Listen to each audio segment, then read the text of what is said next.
introduce the most important person from the city of Chicago, or the folks who are helping, helping those 10-year-olds who may not have dads, or helping those single mothers. Like, how are we lifting up those communities, putting them on our shoulders, and tearing down the systems of oppression that prevent them from thriving? So it is my great pleasure to introduce the keynote today. And my goodness, I was looking at this and I was just like completely in awe. So Angela Tovar has worked as a community planner, program manager, and climate and environmental justice advocate for over 15 years. In 2020, Angela was appointed the Chief Sustainability Officer for the City of Chicago by Mayor Lightfoot, and has committed to centering the City of Chicago's climate and sustainability agenda on equity and mitigating environmental harm in Chicago's most overburdened and underserved communities. Angela began her career in the public sector in 2019 as program manager for Cook County Department of Environment and Sustainability, where she focused her efforts primarily on clean energy program. Prior to that, Angela worked for the South Bronx for over a decade as first the Director of Policy for Sustainable Bronx, and later as the Director of Community Development for the Point CDC. In these roles, Angela oversaw community partnerships, advocacy, and environmental justice efforts, climate mitigation, including the development and implementation of community-based climate resiliency plan, known as the South Bronx Community Resiliency Agenda. Angela's passion for social and environmental justice stems from her experience growing up on the industrial waterfront of Lake Michigan on Chicago's southeast side. She holds a BA in Urban Studies from the College of Charleston and a master's in urban planning from the City of the University of New York, Hunter College. So on behalf of the sponsor, IES Software, on behalf of IBIPSA USA and IBIPSA Chicago chapter, please give a warm welcome to Angela.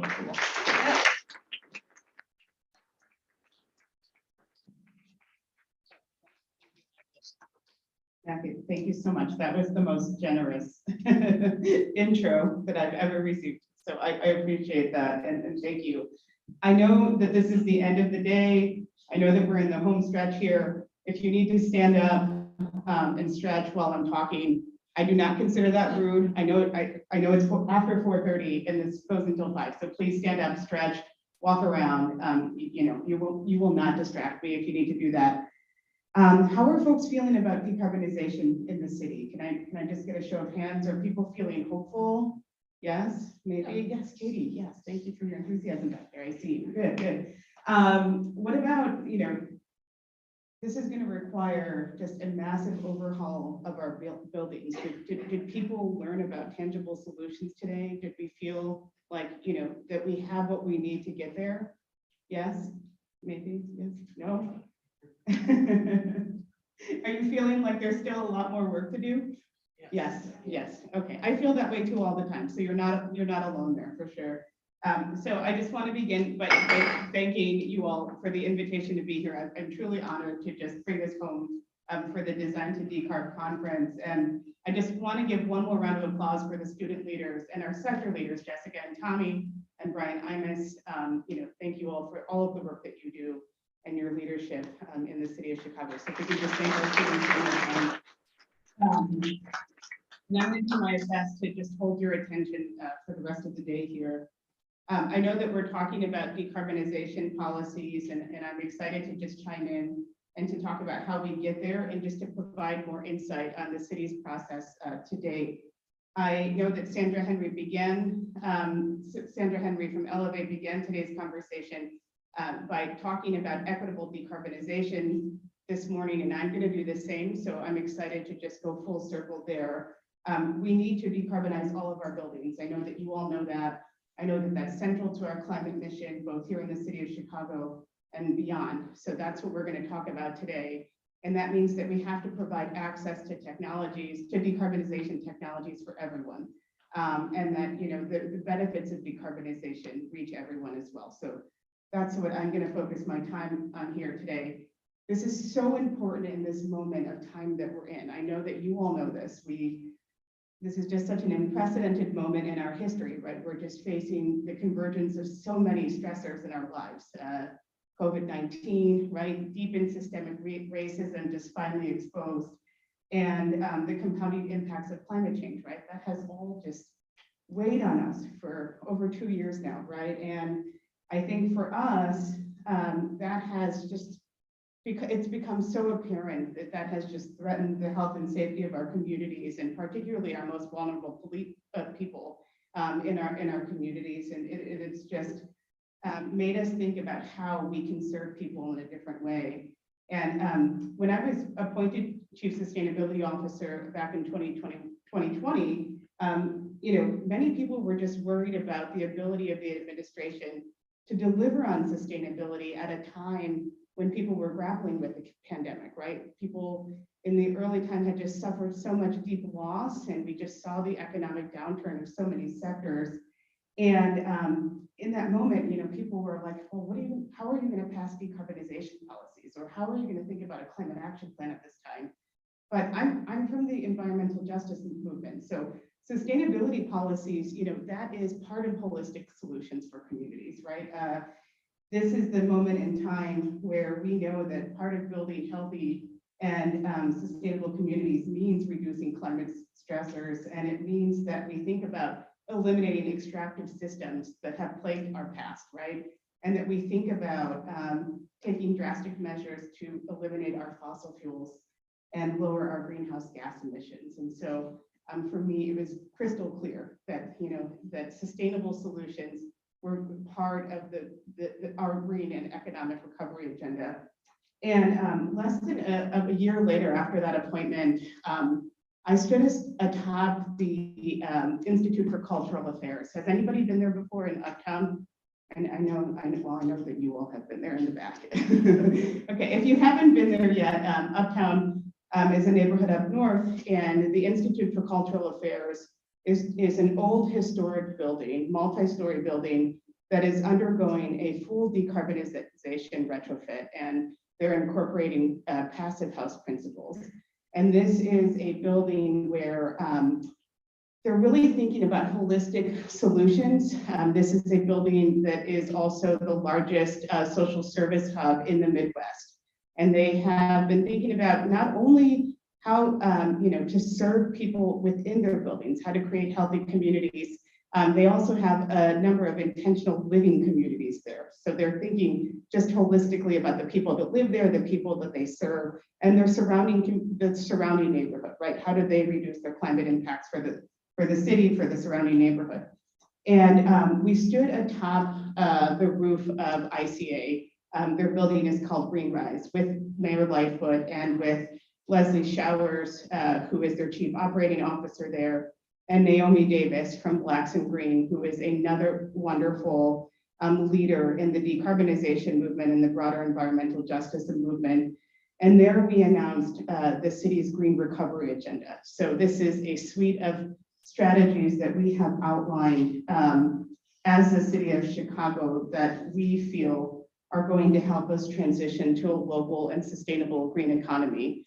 And so those 4 strategies that we outlined at that time were advancing the city's goal of 100% renewable energy by 2025 for our municipal load. And that's an active procurement that we have that's ongoing right now. So I can't say too much about it, but I will say that one unique provision of that RFP is that we required that at least 50%, a minimum of 50% of that renewable energy supply had to come from new build generation right here in the city of Chicago. And if that wasn't feasible, somewhere within the surrounding area. So we're very excited about that, and we'll hopefully be announcing that outcome very soon. The second thing that we wanted to do was we wanted to put the city on a pathway for decarbonization of our buildings. And we knew that we wanted to do that equitably, right? We needed to serve all people in all of the built environment, and I'm going to talk about the motivation for that in a minute. The third thing that we wanted to do is that we wanted to drive deep and equitable programmatic and grid infrastructure investments through a renewed franchise agreement. The city of Chicago has had the same utility partner since we've had a utility partner, right, for over 100 years. And this is the first time in 30 years we've ever paused to just negotiate our franchise agreement with our electricity utility.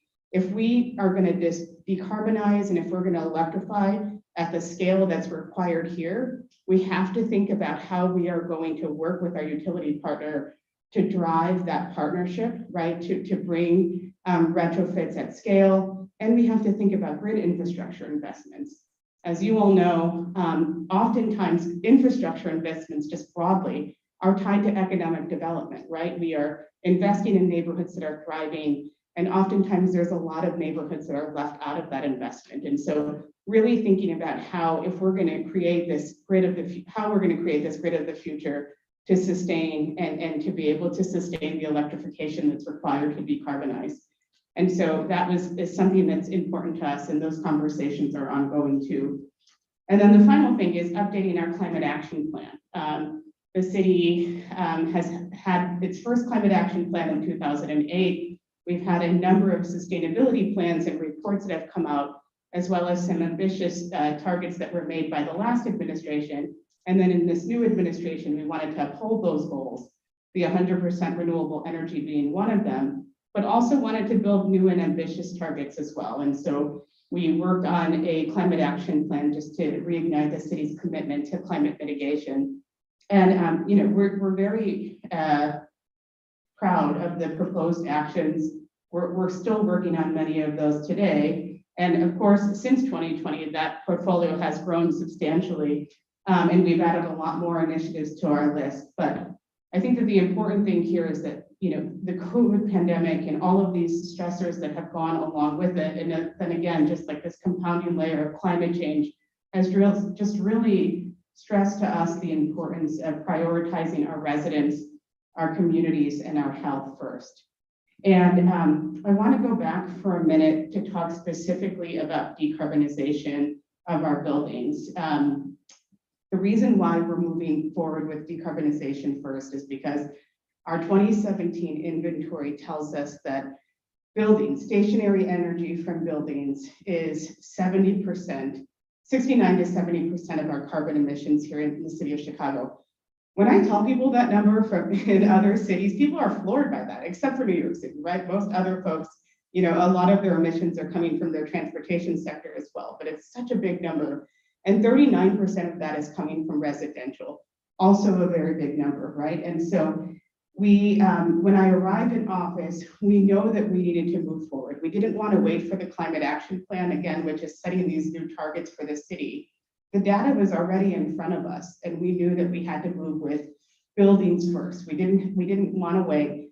We knew that we could move ahead with setting policies, and so we started reaching out to many stakeholders, some of whom are in this room, just to start working with them in partnership. And my colleague Grant Ulrich is in the audience too, from the Department of Buildings, who has been a wonderful partner and a leader in this effort as well. We are so well positioned in the city of Chicago to move on building decarbonization. We have some really great policies already in place. I'm sure that you talked about some of them today.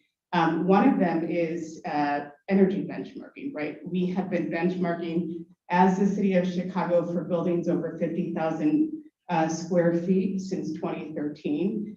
Our 2019 benchmarking report highlighted $74 million in savings from energy reductions, and it was our highest compliance rate ever at 91%, which is very exciting. So people are used to benchmarking, they're doing it well, and it really is providing awareness of the value of energy efficiency. So it's working, right? And so we're seeing buildings make those investments because they know that they can save money and they can create healthier environments for the people that are in them. Of course, this is pre-pandemic, right? So we know that there is some nuance there, and we're going to have to change the dialogue somewhat. But before the pandemic, we were seeing a really great success with benchmarking. And then in addition to that, the city has Retrofit Chicago. That is a program that we manage in coordination with our wonderful partners, Illinois Green in the back. And that's a voluntary program, right? So buildings can enter into Retrofit Chicago. It's a voluntary retrofit where you commit to a 20% reduction in 5 years. And when it was launched in 2012, There were a dozen buildings that participated, and now that number has gone up to over 75 buildings, and that's covering more than 50 million square feet. So we have the supportive infrastructure, we have the policies in place, and so we're already, sort of aligned and moving in the direction that would support a decarbonization policy. But there's something missing here. These policies that are in place right now are, and the conversation around decarbonization historically at the city has been tied to large buildings, right? The commercial building sector and large multifamily residential. But we have to dig deeper. We can't end the conversation there. It's really great that we have that support and those policies in place. And it's great that, our large buildings have the technical assistance that they need. But we have to think about other building typologies, right? We have to create solutions that reach people in all 77 of our communities. And, we have, and we recognize that just historic and ongoing racism and discrimination in Chicago has just led to deep disparities and inequities in our communities, right? We've had policies in place here historically that have done such significant damage. Things like restrictive covenant policies, which restricted where Black folks in the city of Chicago could occupy land, where they could lease, where they could own. We have, things like redlining, which were in place, which were discriminatory policies that prevented access to resources based on race and ethnicity in the city of Chicago and many cities throughout the United States. Those policies resulted in the concentration of extreme poverty, right? They have impacted the quality of life in communities, and they have led to a lot of the inequities, including conditions of housing in communities. And so, we need to think about how to overcome those things, and we can do that. That's possible within this decarbonization dialogue as well, right? We have to make sure that we're thinking about existing conditions as well as access. And we knew that we had to create a decarbonization policy to address this, and we had to do this through an equity lens. And I will share a funny story. Our Office of Racial Equity and Justice, they often refer to equity, they often compare it to the practice of yoga. You can't just, say, okay, here's our decarbonization policy, and we're going to sprinkle equity on top of it here, and then that's it. We're just going to serve people in underserved communities. No, equity is a practice. It's a continued practice and refinement to ensure that you are reaching people. And that means that you have to think about equity within both process and outcome. In the process, it means that we have to have conversations about decarbonization outside of very technical spaces like this one, right? Historically, the city of Chicago has gone to our architecture community and our engineering community and our building community, which has been wonderful. Everyone that we have worked with has been an excellent thought partner. But we also have to loop in people who have lived experience, right? We need to regard them and value them as experts as well. So people in communities, people who have felt, who have experienced energy insecurity, people who understand what it's like to, live without heat or have to make really tough decisions, whether or not they're feeding their families or heating their homes. And we need to ensure that their values and their lived experiences are incorporated into the conversation. And then an outcome, of course, we need to create a supportive model that eliminates access to decarbonization technologies, and then also builds outcomes to ensure that communities have what they need to thrive, right? So what are those other elements of decarbonization that we can help drive, whether it be community wealth building or, green job and workforce development, or whether it be, cost savings, right, through retrofits. So what are those other community benefits that we think we can get out of decarbonization? And so those are the types of conversations that we need to have when we're talking about equity.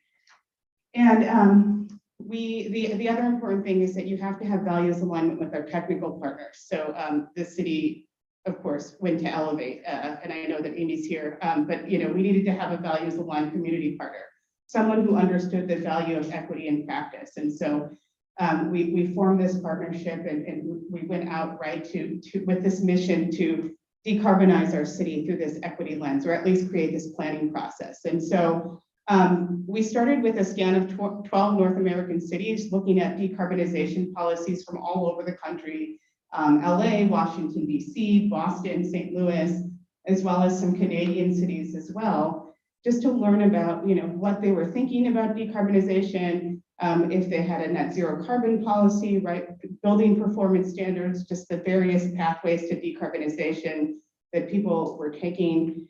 And then in addition to that, we looked at how they practice equity. Was it through ensuring that there was a diverse set of stakeholders? Was it a cost benefits analysis of equity? How were they incorporating that at the conversation? So we logged all of those things.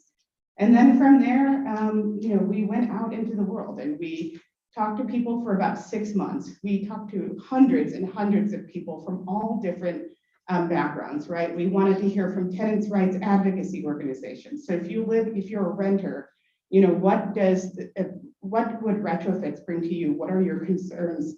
Are you worried that a retrofit would pass down? That the cost of a retrofit would be passed down to the tenant? What were some of the things that we could bring back to this bigger dialogue and policy development space?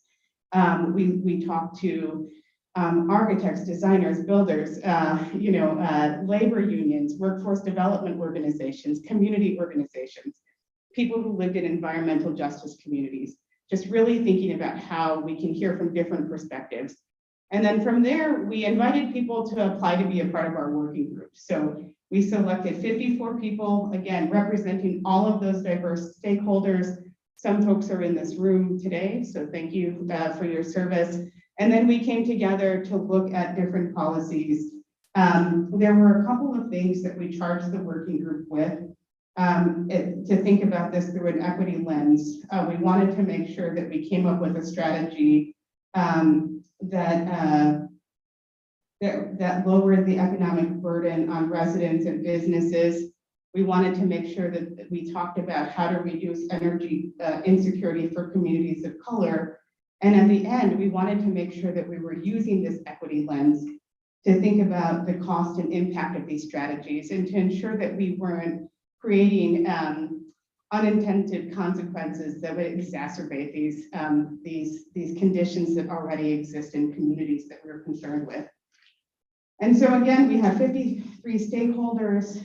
The working group met for a long time. We're still meeting, even though the working group is formally over. I don't think I'm going to get rid of anyone. I think we're just going to continue on down to policy development. But we met and we developed 23 recommendations back to the city, and we came up with 4 areas. So how do we leverage known pathways to achieve net carbon neutrality in all new buildings? How do we provide technical assistance to help building owners navigate pathways to improving building energy use and performance? How do we build, develop, and support the social, financial, and technical resources that result in self-sustaining clean energy, in a self-sustaining clean energy economy? And how do we fund and prioritize equitable community partnerships that cultivate resilient partnerships and advance hyperlocal benefits? So those are the 4 categories, and then all of our recommendations fall under those. And we are now preparing for our decarbonization report to see its day in the sun, which is something that we're hoping will happen very soon. I know that many people on the working group have been patiently waiting for that report to be released. But in the meantime, Chicago has done some notable things. We recently released our climate action plan on Earth Day, which is very exciting. And we announced an interim target of a 62% reduction in our greenhouse gas emissions by 2040. And this is through direct and intentional investments in our people, in our communities, with a hyper focus on delivering equitable co-benefits to all 77 of our communities. So that same thing, all of our work is centered around an equity lens. So just thinking, especially in this moment of times, how we can deliver co-benefits to our communities. And, the CAP prioritizes emissions reduction strategies that increase household savings, create new workforce pathways, reduces pollution burden, improves access to public services, and supports community health. And in addition to that, I will say another notable thing that we've been working on is the Chicago Recovery Plan. And I'm proud to say that Mayor Lightfoot within the Chicago Recovery Plan has committed to a down payment of $188 million for climate and environmental justice priorities. So this isn't, just us talking about equity and then raising our hands, like, how do we get there? We've made this direct intentional investment to say, like, look, we're very serious about this. We know that we can deliver on on benefits that all of our communities need to thrive. And we really want to put some money down to show this. And of course, putting this money down at a time when we know that there's additional investment at all levels of government, we know that we can stack resources. Especially, I know Andrew Barbo probably talked earlier about CJET, the passage of CJET, right? And the wonderful incentives that are going to come out of that. And then, of course, through the bipartisan infrastructure law at the state level, stacking these, we know that Chicago is just uniquely positioned with this amount of money to really stack those resources and maximize benefits for our communities.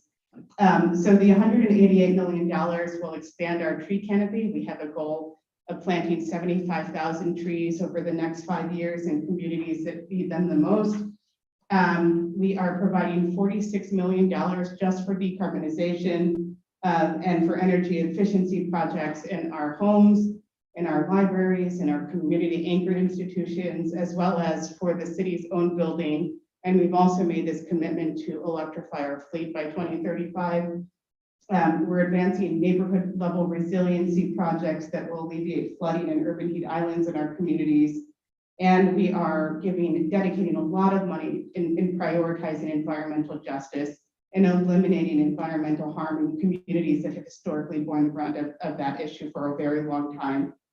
So there's so many factors here that make me so happy and excited, not only to stand up this decarbonization policy in the future, but to just continue this momentum forward. And I'm just going to leave you all here today just with one last comment.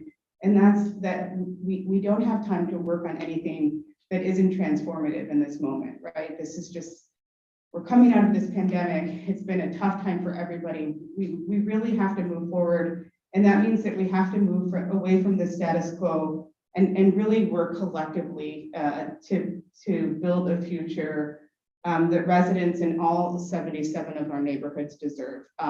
So I don't know all of you in this room, but I look forward to getting to know you and to working with you all in partnership to just carry this mission forward. So thank you for your time today.